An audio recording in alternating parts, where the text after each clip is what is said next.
Assalamualaikum warahmatullahi wabarakatuh.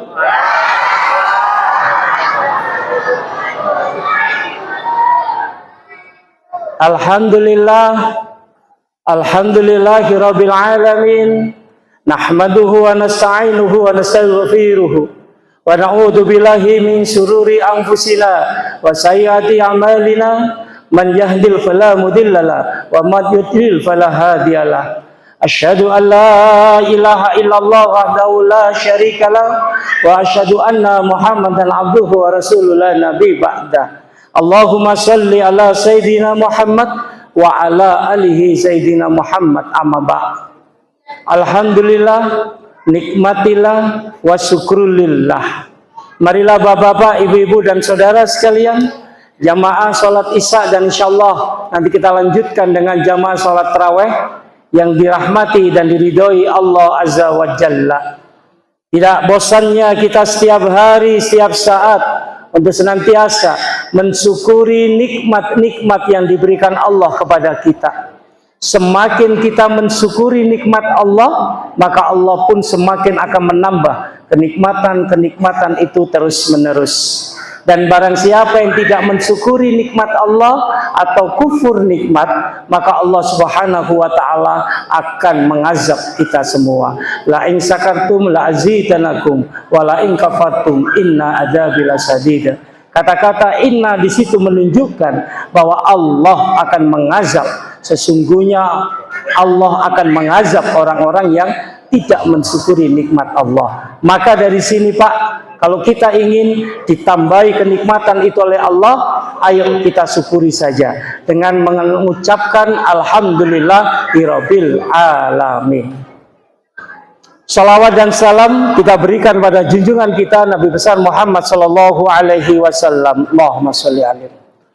Bapak-bapak, ibu-ibu dan saudara sekalian, seperti biasa saya minta kalau saya nanti terlalu lama ceramah ini, mohon bapak-bapak atau ibu-ibu bisa memberikan kode ke saya. Apa kodenya?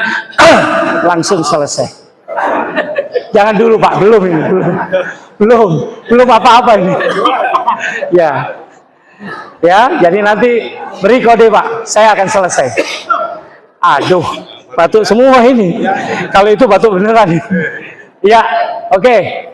Bapak-bapak, ibu-ibu dan saudara sekalian, bahwa di dalam kita ini hidup itu selalu melaksanakan atau standar perbuatan kita adalah yaitu ada dua. Perbuatan kita itu halal atau haram. Begitu juga barang yang kita miliki atau barang yang ada di sekitar kita itu bisa dikatakan dia itu halal atau haram. Maka untuk hari ini bapak-bapak, ibu-ibu dan saudara sekalian, saya akan membahas sedikit yaitu berkenaan dengan bahaya harta haram. Bahayanya harta haram. Harta haram itu apa? Di dalam salah satu buku atau kitab yaitu dari Syekh Abbas Ahmad Muhammad Al-Bas, di situ dikatakan harta haram adalah setiap harta yang diharamkan syariat Islam atas seorang muslim untuk memiliki dan memanfaatkannya.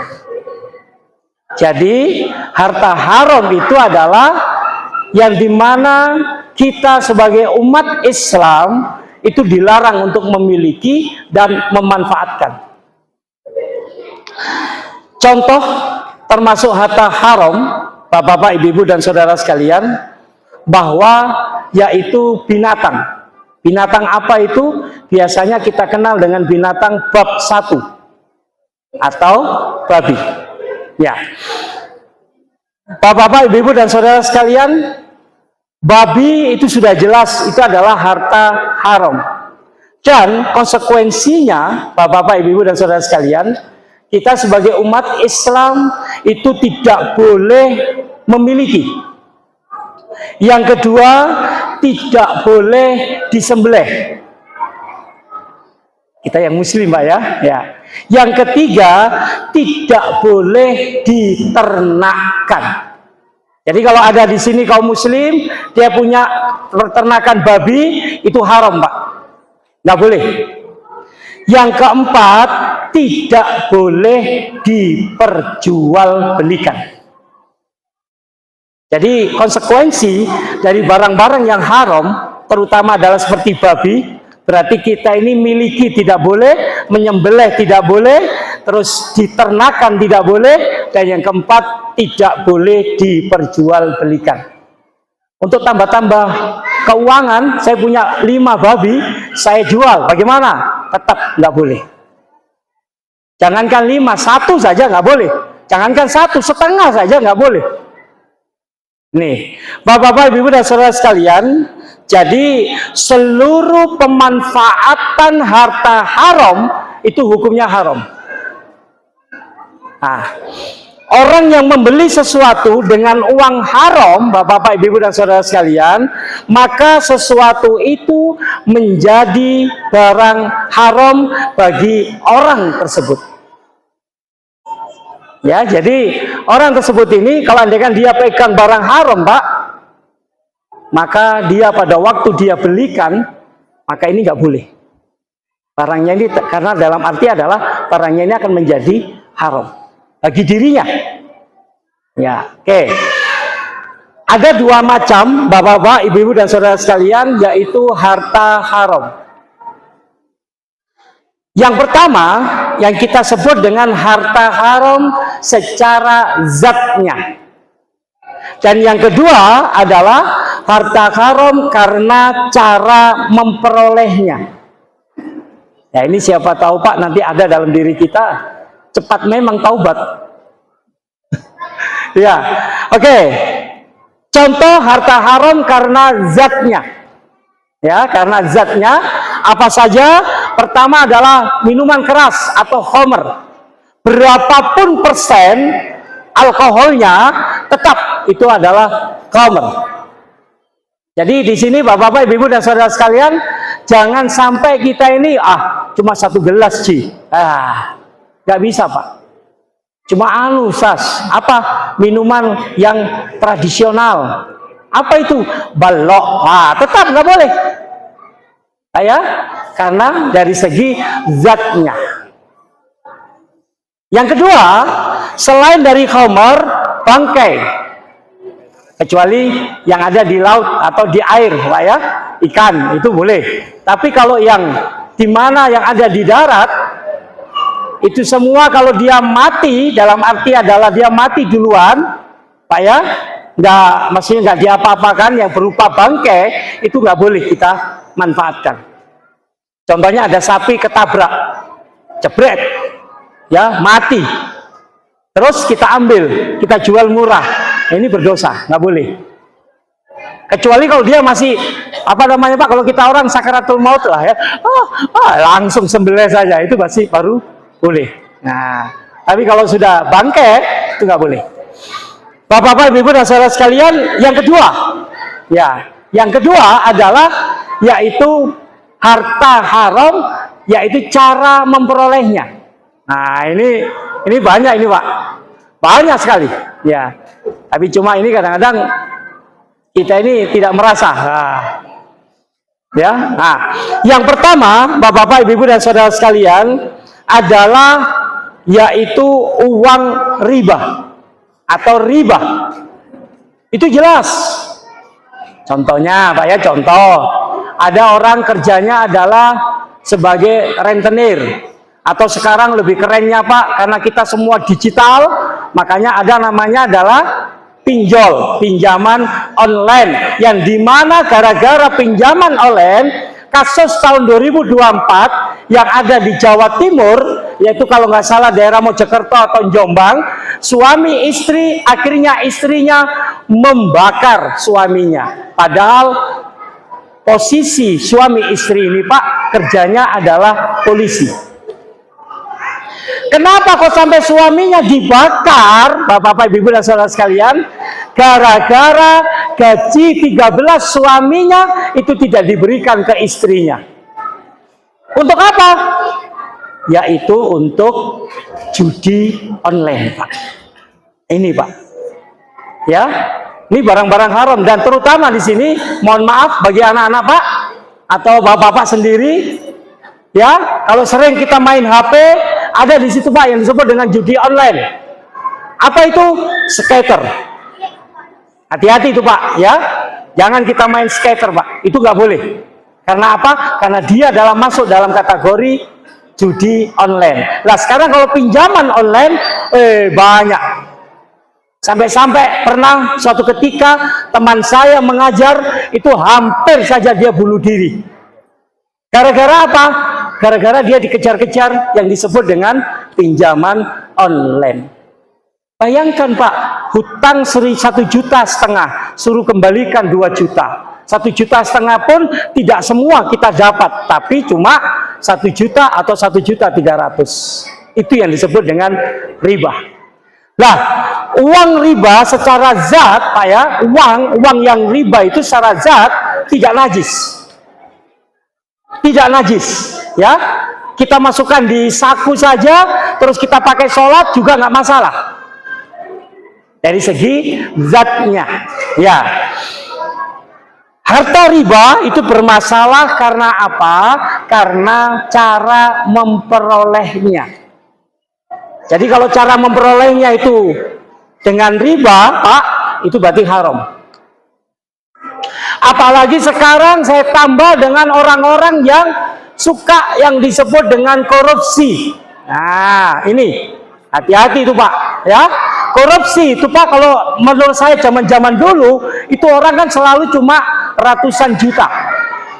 Sekarang masuk miliaran, dan sekarang baru-baru yang tren-trennya 2025 adalah masuk ke triliun. Kasus apa itu, Pak? Yaitu kasus pengoplosan Pertalite menjadi apa, Pak? Pertamax. Yang saya jengkelkan alasannya itu gampang sekali, Pak. Apa di situ? Dia katakan, kalau kita Pertalite, antrinya kan panjang. Makanya Anda ke Pertamax saja, antrinya tidak panjang, cuma beda berapa ribu. Padahal ini, Pak, itu dioplos negara 1.000 lebih triliun kerugiannya. Lah, uang ini, Pak, kalau dipakai untuk memberikan nafkah, memberikan makan istri maupun anak kita, maka itu semua adalah barang-barang haram, ya, barang yang berdosa, yang nggak boleh. Begitu juga kalau kita suka yang disebut dengan main sogok menyogok, mati nih. Banyak, Pak. Baru-baru ya mohon maaf di sini, Pak, ya itu pada waktu pemilihan, Pak, ya, pilkada, pemilu, dan pil-pil yang lainnya, ya, ada disebut dengan serangan fajar. Nah, ada suatu ketika seseorang itu bertanya ke saya, pada waktu di kampus, dia tanya, "Ustaz, kira-kira ini barangnya ini berdosa atau tidak? Kenapa? Saya kemarin subuh itu diberi uang 100.000 untuk mencoblos salah satu calon." Nah, saya katakan nggak boleh itu. Jadi bagaimana, Ustaz? Kembalikan, saya bilang gitu. Terus dia bilang, "Waduh, Ustaz, sudah saya buat beli jajan." Nah, ini kan, ya Allah, Pak, ya, bayangkan saja, ini nggak boleh, Pak. Itu nggak boleh, karena itu sama dengan sogok. Ya, maka di dalam salah satu, ya, hadis Rasulullah, di situ dikatakan, Bapak-bapak, Ibu-ibu dan saudara sekalian, yang dimana di situ adalah laknatullahi 'alal rashi wal murtasi. Artinya laknat Allah kepada pemberi suap dan penerima suap. Yang melaknat Allah, Pak, bukan manusia yang menciptakan kita. Berarti ini menunjukkan bahwa orang yang berbuat suap menyuap itu adalah dosanya besar. Ini ada cerita, Pak, fakta. Pada waktu saya disuruh menguji mahasiswa, terus dia berikan undangan ke saya. Pak, ini undangannya untuk ujian. Kapan? Besok, Pak. Oh ya. Akhirnya saya letakkan, besoknya saya buka makalahnya.